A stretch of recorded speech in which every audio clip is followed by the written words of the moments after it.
What is up sa inyo mga ka-adventure? Kamusta kayo?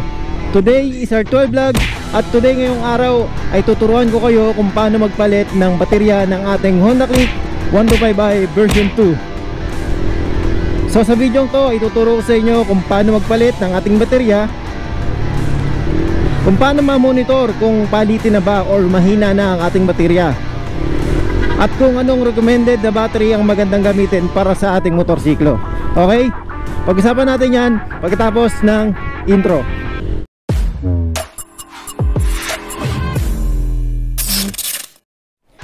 So yun na mga ka-adventure. So lumabas na sa panel gauge natin na mahina na yung ating battery. Lumabas na yung kulay red indicator niya dito sa ating panel gauge at meaning nun na mahina na nga daw ang ating baterya. So kung makikita nyo sa ating panel gauge, naglalaro siya ng 12.4, pero minsan nag-aano siya ng 12 point something or 11.9 pagka matagal na namatay yung pinaka motorcycle natin. So pag inon ko to mga ka-adventure, makikita nyo lalabas yung pinaka battery indicator ng ating panel gauge. Pumalo pa ng 11 volts bago mag-start. So ayan, naglalaro siya ng 13.9, 14.2. ayan, dyan siya naglalaro. Nagkakarga siya kumbaga, pero nag-indicator na yung ating baterya. So binabato ni battery kay ECU na mahina na siya, at ipapakita niya ngayon sa ating panel gauge na kailangan na nating magpalit ng baterya. So sa video ito mga ka-adventure, magpapalit tayo ng baterya ng ating Honda Click. So panoodin nyo kung paano to ginagawa. Okay? So ngayon mga ka-adventure, kailangan lang natin ng Phillips screw para mabuksan natin tong pinaka lagayan natin ng ating battery. So yung battery ko nga pala mga ka-adventure ay tumagal ng 4 years mahigit. So matagal-tagal na rin yun, at nasulit ko na rin yung stock na battery natin bago tayo magpalit. Pero yung iba, hindi ko alam umaabot pa daw ng 5 years. Pero siguro depende sa, hindi ko rin alam or depende pa rin yun siguro sa swerte nila na tumatagal ng 5 years yung kanilang mga baterya. Pero bago lahat, kung bago niya tanggalin yung pinakabaterya natin, ay dapat natanggal yung susi para safe tayo. Hindi tayo mga kuryente. So ito yung ating pinaka battery. Dito nakalagay yung ating pinaka battery. So tatanggalin lang natin tong kulay pula na to. Ito, nakakawit lang yan.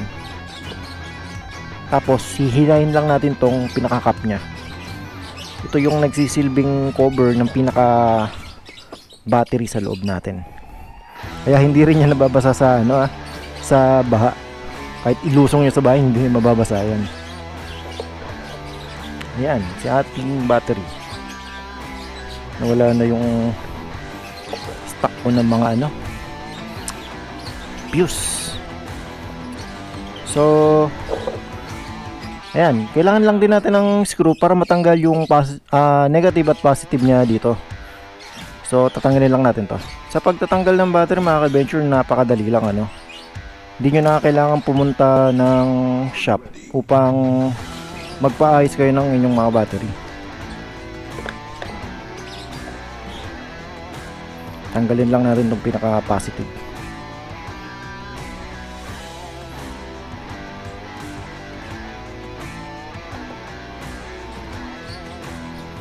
Ayan, tanggal na.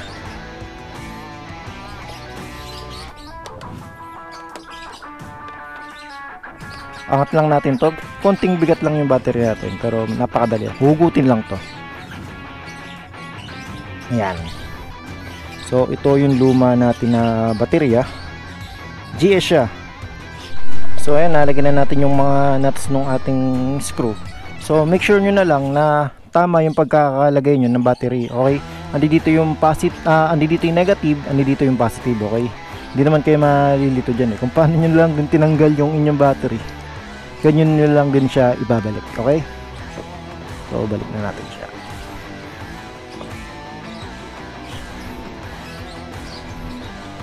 Pag binalik nyo yung inyong battery, make sure nyo na lang din na walang dumi para hindi kayo ma-hassle.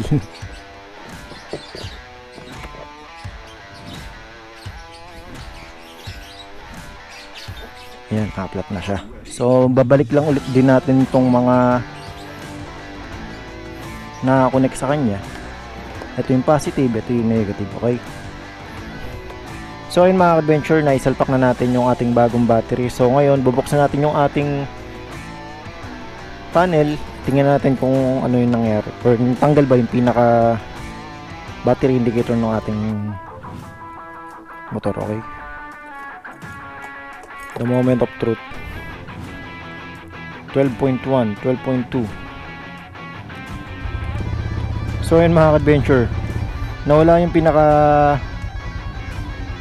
indicator ng ating battery. So tama lang na nagpalit na tayo ng battery, dahil nga yung ating lumang battery ay 4 years din ang tinagal, 4 years mahigit, dahil 4 na taon mahigit na rin yung ating motorsiklo. So hindi ko na rin siya pina-charge. May nag-advise sa akin na ipa-charge ko daw muna para mas tipid daw, pero mas okay na ako na bumili na lang ng bago para iwas aberya na lang din. So bumili ako ng stock battery lang ulit.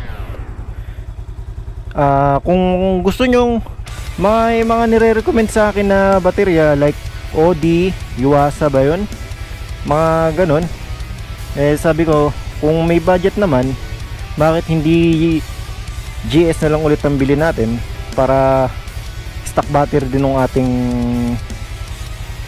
motorsiklo. Pero medyo pricey lang din yung battery na to. Yung OD kasi nagre-range siya ng walang 1,000. Okay, ito medyo pricey lang din, pero kung tatagal naman ng 4 years yung inyong baterya, why not, di ba?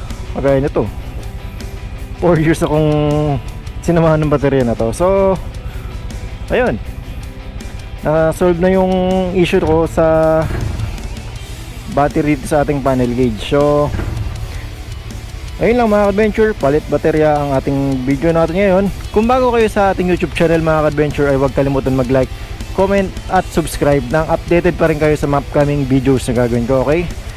Sa mga bagong nanonood sa atin, ako nga pala si Arts Venture.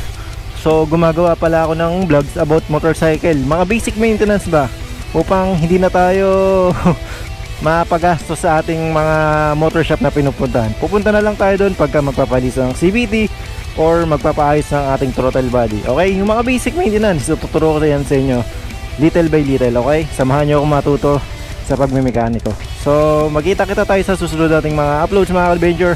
Mag-ingat kayo, ride safe.